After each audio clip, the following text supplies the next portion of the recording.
Hey everyone, welcome to IB Scholar Prep. I hope you're here because you're planning to get admission into a top university like Harvard, Stanford or ISP Hyderabad. But for that, first you need to write GMAT exam, and even in that you have to score at least 675 plus to be eligible for these colleges. Now let's understand how do we reach on 675 plus and the habits of the 7 good habits of the people who reach on these scores, what they do. So the first thing here, you should understand the GMAT exam format. Now, which is the critical thing. Why? Because this GMAT exam is the story of critical reasoning, data insight, and also the problem solving skills. So you should have the thorough understanding before you proceed further. Then once you understand the exam, second thing, write the one official mock test, so that you can identify what is your strength and what is your weakness, and accordingly you can plan out your prep. So that's the two basic fundamentals.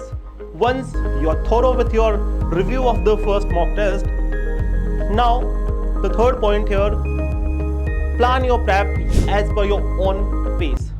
See, sometimes we follow other people's, like he has done 675 in 1 month or 2 months. This is never a good idea, because I might be working, I have a hectic day at work, it's very difficult to attend a class, do some practice, that's not possible. So you have to plan your prep at your own pace, which is the most important thing. And you have to plan every week. Don't plan for 2 months, 3 months, plan your prep in a week, right? Like this week I am gonna devote 10 hours, 12 hours, and maybe at least half an hour daily in the morning or evening whenever I get time. On weekends I'm gonna put more efforts, I'll be putting 2 hours, 3 hours. So you should be planning as per your self-available time slots. Now, as we've discussed the 3 points, let's move to the fourth one. So initially you should be focusing, mastering on the fundamentals and on the easier problem.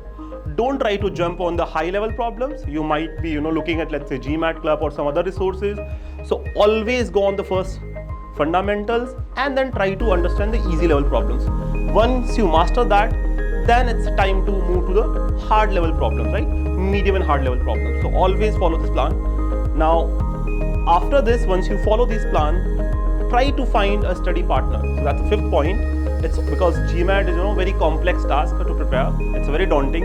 It takes time. Sometimes you're going to be motivated, sometimes you feel demotivated that you can't do it. So it's always to have a study partner or have a group of good tutors who can motivate you, they can track your performance, they can mentor you whenever needed. So these are the few important points which you need to keep in mind, because it's going to take a lot out of you, because you are planning to be an MBA graduate from a top university.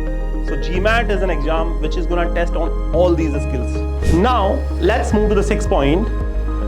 As most of you are already aware, a lot of resources available, right? There are a lot of free resources, a lot of paid resources, but I will always advise you to follow the GMAT official resources, because these are the people who are going to create the exam, who are going to build the exam, so they are going to reflect the closest. So before doing anything else, please try to follow the GMAT official practice test. Use the starter kit which is available on the mba.com portal at free of cost. Also try to get an official guide, maybe in the form of ebook, which is available on the net on a free of cost. Even if you would like to buy a hard copy, you can buy that as well. And once you practice from an official guide, complete that.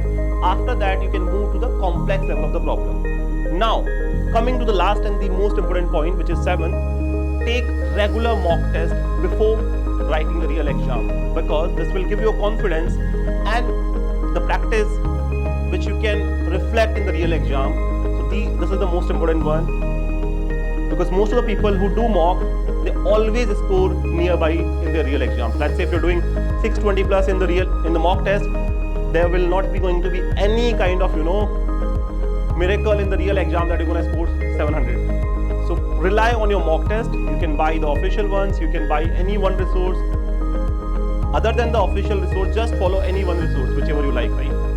And if you need, let's say, a support, or maybe you're looking for a GMAT prep plan, we are happy to help you, right? If you are writing a mock test, we are available. Now let's move to the last point, 7th one. As I said, you need to write the mock test before you move to the real exams. And please write at least four to five mock tests before you're writing the real exam, because the mock test will give you the real feel of the exam and they'll make you confident that you're doing good. And the self-analysis of every mock test is the most important one. So once you do that, write your exam.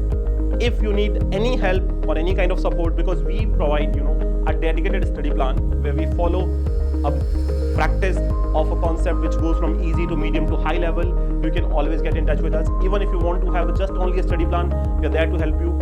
I hope you are clear by now how to score 675 plus in the GMAT focus exam. If you're not clear, we are happy to help you. Please post all your queries into the comment box.